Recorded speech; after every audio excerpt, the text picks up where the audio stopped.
नमस्कार दोस्तों, मैं आपका अपना देव सर फिर से हाजिर हूं आपके इस YouTube चैनल पर जिसका नाम है SR क्लासेस। तो हम अपनी दूसरी बुक पर चलते हैं जिसका नाम है पॉलिटिक्स इन इंडिया, स्वतंत्र भारत में राजनीति।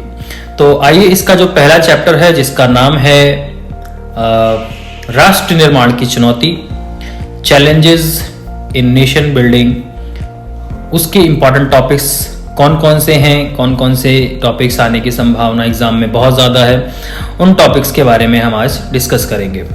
तो पहला जो टॉपिक है बेटा, वो सबसे पहला टॉपिक ये है कि जब विभाजन हुआ यानी कि पार्टीशन हुआ, भारत बट गया और एक नया देश बन गया, तो उस समय हमारे सामने क्या क्या चैलेंजेस थे, क्या क्या चैलेंजेस हमें फेस करने पड़े। जैसे कि मैं आपको बता भी देता हूँ, हमें 3 चैलेंजेस फेस करने पड़े थे, जिसमें पहला है एकता, यूनिटी, दूसरा है डेमोक्रेसी, लोकतंत्र, और तीसरा है विकास यानी कि डेवलपमेंट। ये 3 चुनौतियां ढंग से आप पढ़ लीजिए।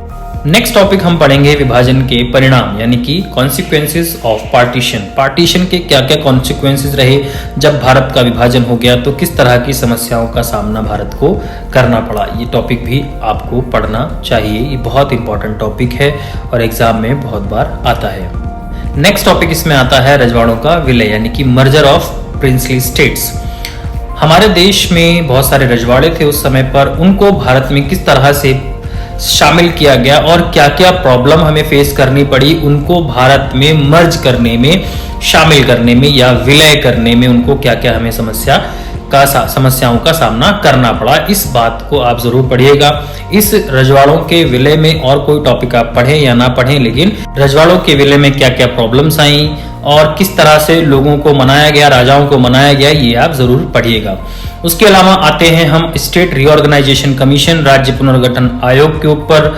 इसमें आपको सबसे पहले पढ़ना है, एक व्यक्ति थे जिन्होंने 56 दिन के लिए भूख हड़ताल की थी, उनके बारे में जरूर पढ़कर जाइएगा, जिन्होंने एक आंदोलन चलाया था और इस आंदोलन को सक्सेसफुल मिली, लेकिन अनफॉर्चुनेटली उनकी डेथ हो गई थी, तो उनके बारे में थोड़ा सा गो थ्रू जरूर कर लीजिएगा। ये स्टेट रीऑर्गेनाइजेशन कमीशन क्या है, इसको भी पढ़िएगा।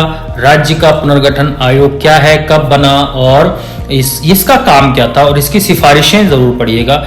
ये छोटी छोटी चीजें जो इग्नोर हो जाती हैं वो मैंने बताने का प्रयास किया है। आशा करता हूं कि आपको वीडियो अच्छी लगी होगी और इस वीडियो को ज्यादा से ज्यादा बच्चों तक पहुंचाएं, जिससे कि ज्यादा से ज्यादा बच्चों का फायदा हो सके। तो मिलते हैं अगली वीडियो में, तब तक के लिए जय हिंद, जय भारत।